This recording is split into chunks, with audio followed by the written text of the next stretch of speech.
بسم اللہ الرحمن الرحیم۔ آج ہم اپنا چیپٹر نمبر 3 کنٹمپریری پاکستان شروع کریں گے، عصر حاضر کا پاکستان۔ تو ہم بات کرتے ہیں پاکستان کی فارن پالیسی کے بارے میں، اس کے ہمارے نیبرنگ کنٹریز سے جو ہمارے ریلیشن ہیں ان کے بارے میں۔ پھر ہم بات کرتے ہیں خارجہ پالیسی کی۔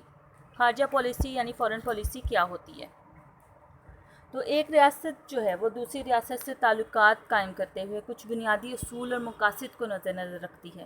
اس حوالے سے جو پالیسی بنتی ہے اسے خارجہ پالیسی کہتے ہیں۔ دوسرے ہم اس کا مفہوم اگر بات کریں تو خارجہ پالیسی دوسرے ممالکات سے تعلقات قائم کرنے، انہیں فروغ دینے اور قومی مفادات کے حصول کے لیے بین الاقوامی سطح پر مناسب اقدامات اٹھانے کا نام ہے۔ یعنی دوسرے ممالک سے تعلقات قائم کرنے، یعنی ہماری جو نیبرنگ کنٹریز ہیں ہم ان سے ہمارے کیسے تعلقات ہوں، پھر ان تعلقات کو اچھا کرنے کے لیے ہم کیا کیا کچھ کر سکتے ہیں، اور اس سے ہمیں کیا ہمارے نیشنل انٹرسٹ ہو سکتے ہیں، اور اس کا حصول ہم کیسے کر سکتے ہیں۔ تو اس سب چیزوں کے لیے ہم جو اقدامات اٹھاتے ہیں اسے خارجہ پالیسی کہا جاتا ہے۔ تو دنیا کے مختلف ممالک، ایک ہی شہر، آج کل گلوبل ولیج بن چکی ہے دنیا، تو تمام ممالک ایک ہی شہر کے محلے دکھائی دیتے ہیں، کوئی بھی فرد اکیلا زندگی بسر نہیں کر سکتا۔ دنیا کا کوئی بھی ملک دوسرے ملک سے تعلقات کے بغیر نہیں رہ سکتا اور نہ ہی اپنی ضروریات پوری کر سکتا ہے۔ اسے اپنی ضروریات کی تکمیل کے لیے دوسرے ممالک پر انحصار کرنا پڑتا ہے۔ اب خارجہ پالیسی کا تعین کرتے وقت ہر ملک کو اپنے نظریاتی، اقتصادی، جغرافیائی، سیاسی اور تاریخی عوامل کو مد نظر رکھنا پڑتا ہے۔ اب خارجہ پالیسی جو ہے وہ وقت اور حالات اور تقاضوں کے مطابق بدلتی رہتی ہے۔ کریب کے مطابق اب خارجہ پالیسی کے دو ایلیمنٹس ہوتے ہیں، ایک ہے قومی مقصد، دوسرا اس مقصد کے حصول کے ذرائع۔ اب خارجہ پالیسی کیا ہے؟ کسی بھی ملک کی اصلی روح، یعنی اس کی یہی پالیسی اسے کوئی چہرہ دیتی ہے اور اسے دنیا میں کوئی مقام دیتی ہے اور مستقبل کی ضامن ہوتی ہے۔ اب خارجہ پالیسی کے عوامل، ہر ریاست اپنی خارجہ پالیسی تشکیل دیتے وقت معاشی، دفاعی، جغرافیائی بعض دیگر عوامل کو مد نظر رکھتی ہے۔ ان میں سے کچھ عوامل جو ہیں مستقل حیثیت کا حامل ہوتے ہیں اور جبکہ کچھ وقت اور ضروریات کے تقاضوں کے تحت تبدیل ہوتے رہتے ہیں۔ نظریاتی عوامل، اب پاکستان اور نظریہ اور خارجہ پالیسی کا چولی دامن کا ساتھ ہے۔ پاکستان ایک نظریاتی مملکت ہے، اس کی بنیاد نظریہ اسلام پر ہے۔ تو پاکستان کی پالیسی کا اہم مقصد پاکستان کے نظریاتی سرحدوں کا استحکام ہے۔ پاکستان کا استحکام نظریات پاکستان کے تحفظ میں مضمر ہے، یعنی اپنے نظریہ کا تحفظ اسلامی ممالک کے ساتھ بہتر تعلقات قائم کر کے ہی کر سکتا ہے۔ لہٰذا پاکستان نے ہمیشہ سے اسلامی ممالک کے ساتھ بہتر تعلقات قائم کی ہیں۔ اس کے تینوں کانسٹیٹیوشن میں اسلامی ممالک کے ساتھ قریبی تعلقات پر زور دیا گیا ہے۔ پاکستان نے 1969 میں اسلامی کانفرنس کی تنظیم اور اقتصادی تعاون کی تنظیم ECO کے قیام میں اہم کردار ادا کیا۔ 1974 میں دوسری اسلامی سربراہی کونسل لاہور میں منعقد ہوئی۔ 1997 میں پاکستان کی گولڈن جوبلی تقریبات پر اسلامی سربراہی کانفرنس کا خصوصی اجلاس اسلام آباد میں ہوا۔ اس کے علاوہ دنیا میں جہاں کئی بھی مسلمانوں کو مسائل پیش آتے ہیں، پاکستان نے ان کی ہمیشہ سے مدد کی ہے۔ ان مسائل میں فلسطین، قبرص، بوسنیا، کشمیر، ایتھوپیا، افغانستان اور عراق خاص طور پر قابل ذکر ہیں۔ قومی مفادات، اب ہر ملک اپنی خارجہ پالیسی بناتے وقت اپنے قومی مفاد کو نظر رکھتا ہے، یعنی کسی بھی ملک سے ہم تعلقات بناتے ہیں، یعنی اب کسی پرسن کوئی بھی کسی سے جب کوئی تعلقات بناتا ہے تو اس میں اپنا کوئی نہ کوئی انٹرسٹ لازمی دیکھتا ہے۔ تو اب پاکستان جو ہے اس نے اپنے قومی مفادات اور قومی سلامتی کو پیش نظر رکھتے ہوئے اپنی خارجہ پالیسی کے کئی اصول مرتب کی ہیں۔ سیٹو اور سینٹو جیسے معاہدوں میں شمولیت اور پاک چین دوستی جو ہے وہ قومی مفادات کے ہی تابع تھی۔ اب روسی افواج کی افغانستان میں مداخلت اور پاکستان کی مخالفت قومی مفادات کے تابع تھی۔ اسی طرح جب امریکہ کی مخالفت کے باوجود پاکستان جو ہے اس نے اپنی چین سے دوستی کو مضبوط بنایا، اپنا ایٹمی پروگرام جاری رکھا، اور امریکہ کی مخالفت کے باوجود اس نے ایٹمی دھماکے کیے 28 مئی 1998 کو۔ تو یہ سب جو چیزیں تھیں یہ نیشنل انٹرسٹ کی بیس پہ تھی، قومی مفاد تھا ہمارا اس میں۔ تو جس چیز میں پھر ہمیں کسی بھی قوم کو اپنا مفاد نظر آتا ہے، اپنا فائدہ نظر آتا ہے، وہ اس طریقے سے اپنی پالیسی کو تشکیل دیتی ہے۔ اب اس ہماری خارجہ پالیسی کا اہم مقصد ہماری سرحدوں آزادی خود مختاری کی حفاظت کرنا ہے۔ تو پاکستان جو ہے قومی سلامتی جو ہے پاکستان کا بنیادی نصب العین ہے۔ جغرافیائی عوامل، پاکستان جغرافیائی لحاظ سے بہت اہمیت کا حامل ہے اور عالم اسلام کے مرکز میں واقع ہے۔ جنوب مغرب میں ایران ہے، اس کے آگے مشرق وسطی ممالک ہیں۔ اور شمال مغربی میں افغانستان اور پھر 4 بستی ایشیائی ممالک ہیں اور جن کو پاکستان قریب ترین بحری راستہ فراہم کرتا ہے۔ پاکستان کے ان تمام ممالک سے اچھے تعلقات ہیں اور یہ ممالک جو ہیں وہ تیل کی دولت سے بھی مالا مال ہیں، اور پاکستان کے جو ہمسائے میں چین اور بھارت جیسی پاورز ہیں، اور پاکستان کی چین سے دوستی جو ہے پاکستان کی خارجہ پالیسی کا بنیادی اصول ہے۔ پاکستان علاقائی تنظیموں ECO، SAARC اور ASEAN کا کارکن ہے۔ کراچی گوادر کی اہم بندرگاہیں اس کی اہمیت میں اضافہ کرتی ہیں۔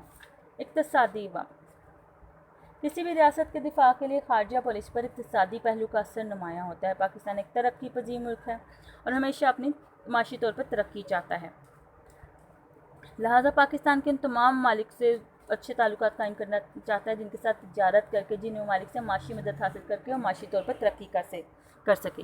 نئے اقتصادی رجحانات کو مد نظر رکھتے ہوئے پاکستان نے اپنی خارجہ پالیسی میں اہم تبدیلیاں کی ہیں، خصوصاً آزاد تجارت، آزاد اقتصادیات اور نجکاری کو اپنایا ہے۔ پرائیویٹائزیشن، نجکاری پرائیویٹائزیشن ہوتا ہے۔ مغربی ممالک سے قریبی رابطوں کا اہم سبب اقتصادی امداد ہیں۔ پاکستان نے کہ امریکہ اور مغربی دنیا کی طرف جھکاؤ کا سبب بھی اس کی اقتصادی امداد ہیں۔ نفسیاتی اور تاریخی عوامل: سائیکالوجیکل اینڈ ہسٹوریکل ڈٹرمننٹس: پاکستان کی خارجہ پالیسی پر تاریخی اور نفسیاتی عوامل کے اثرات بھی پائے جاتے ہیں۔ برصغیر کی تاریخ نے پاکستان کی عوام پر تلخ اثرات مرتب کیے۔ برطانوی دور میں انہوں نے جس طرح ہندوؤں کے رویوں کا سامنا کرنا پڑا، انہیں علیحدہ وطن حاصل کرنے پر مجبور کرنا پڑا، تو قیام پاکستان کی بات بھی بھارت جو ہے اس نے پاکستان کے لیے ہمیشہ سے مسائل پیدا کیے ہوئے اور ہمیشہ سے جارحانہ رویہ رکھا ہوا ہے۔ اس نے پاکستان کے لیے تحفظات پیدا کر دیے۔ پاکستان نے ہمیشہ بھارت کے رویے کو سامنے رکھ کر اپنی پالیسی بنائی ہے۔ اب جیسے پانی کا مسئلہ بنا، کشمیر کا مسئلہ ہے ہم لوگوں کے درمیان، انڈیا اور پاکستان کے درمیان، اس کے علاوہ بھارت جو ہے وہ کشمیر میں اپنی فوجیں بھیج چکا ہے۔ سب جو چیزیں ہیں یہ ہماری خارجہ پالیسی میں بہت اہمیت رکھتی ہیں۔ واقعاتی عوامل: انسیڈنٹل ڈٹرمننٹس وہ ہوتے ہیں جس میں بعض کا دنیا میں پیدا ہونے والے بعض عوامل اور واقعات جو ہوتے ہیں ان کے نتائج جو ہوتے ہیں کافی زیادہ دور رس ہوتے ہیں۔ قوموں کو اپنی خارجہ پالیسی کا نئے سرے سے جائزہ لینا پڑتا ہے، جیسے کہ 9/11 کا ورلڈ ٹریڈ سینٹر کا جو واقعہ آیا، اس کے بعد بین الاقوامی حالات بہت تیزی سے بدلے اور پاکستان نے اور بیشتر دنیا کی خارجہ پالیسی پر اس چیز کے بہت زیادہ اثرات ڈالے گئے تھے۔ ٹھیک ہے، اس کے بعد اسی طرح اب اس کے پاکستان کی خارجہ پالیسی کے بنیادی اصول: سب سے پہلی چیز ہے independent and sovereign foreign policy, آزاد اور خود مختار خارجہ پالیسی۔ خارجہ پالیسی میں اہم اصول ہوتا ہے کہ آپ آزاد اور خود مختار ہو۔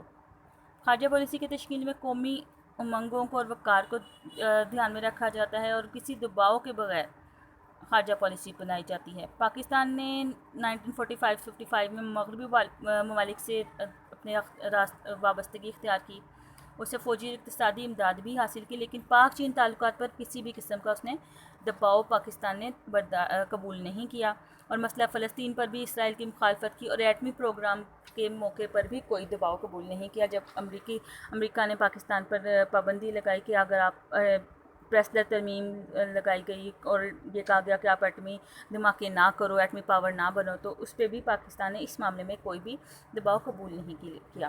سیف گارڈ جو ہے وہ کسی بھی اسٹیٹ کے لیے ملکی سالمیت کا تحفظ جو ہے وہ بہت زیادہ اہمیت کا عامل ہوتا ہے۔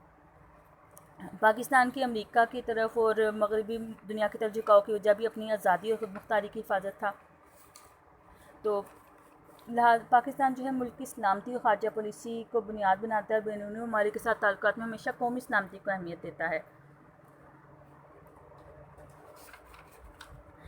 بھارت جو ہے وہ کہ جارحانہ عزائم کی بنا پر پاکستان نے ایٹمی پروگرام شروع کیا، پھر اس کے بعد مئی 1998 میں بھارت کے ایٹمی دھماکوں کے جواب میں پاکستان نے 6 دھماکے کی اور ایٹمی طاقت بننے کا اعلان کیا۔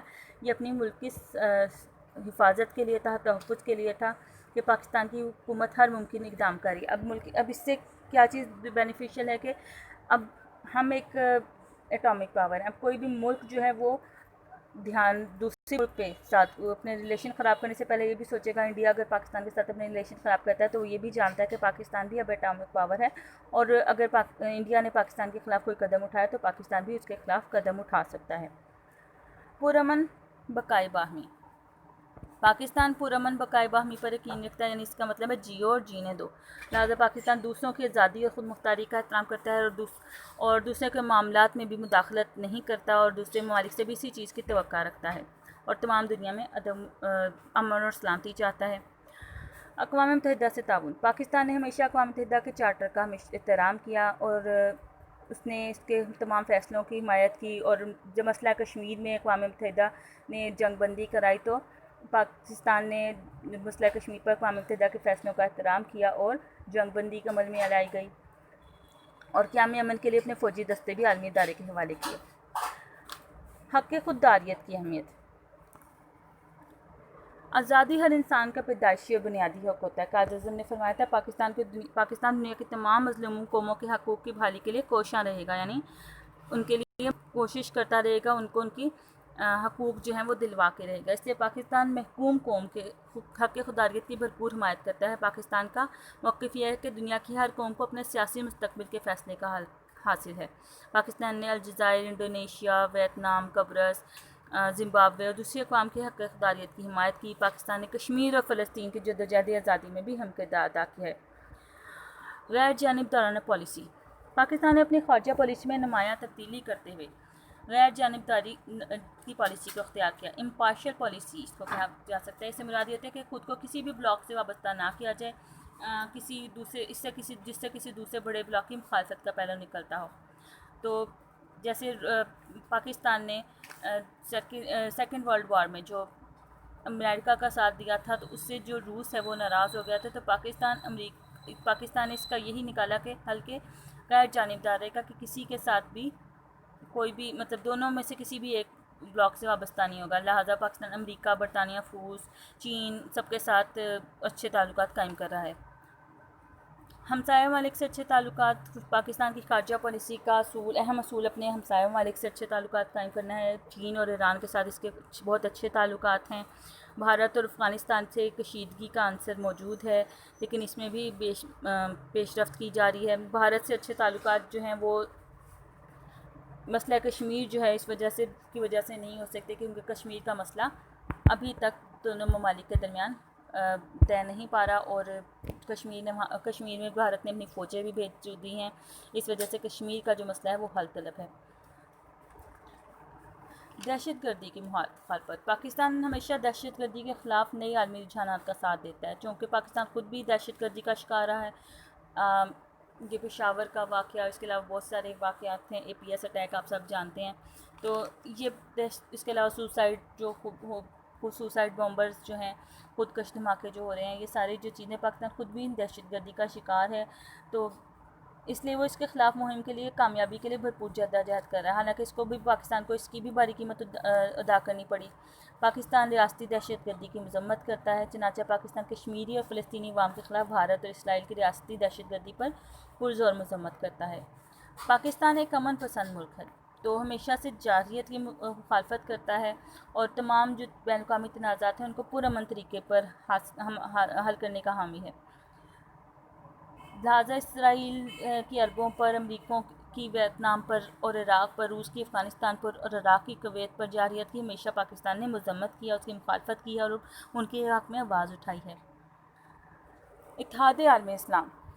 ایک اسلامی ملک کی حیثیت میں پاکستان نے اتحاد عالم اسلام کے لیے اہم کردار ادا کیا۔ اہل پاکستان کے دل ملت اسلامیہ کے ساتھ دھڑکتے ہیں، چنانچہ مسئلہ فلسطین، ایران عراق جنگ کے خاتمے، افغانستان میں روسی مداخلت، عرب اسرائیل جنگوں میں پاکستان نے اسلامی دنیا کا بھرپور ساتھ دیا۔ پاکستان اسلامی ممالک کی تنظیم OIC کا آرگنائزیشن آف اسلامک کانفرنس کا سرگرم عمل رکن ہے۔ نسلی امتیازات کا خاتمہ۔ نسلی امتیازات کا ہوتے ہیں ریشیل ڈسکرمنیشن، کیا ہوتی ہے کہ نسل کی بنا پر فرق کرنا۔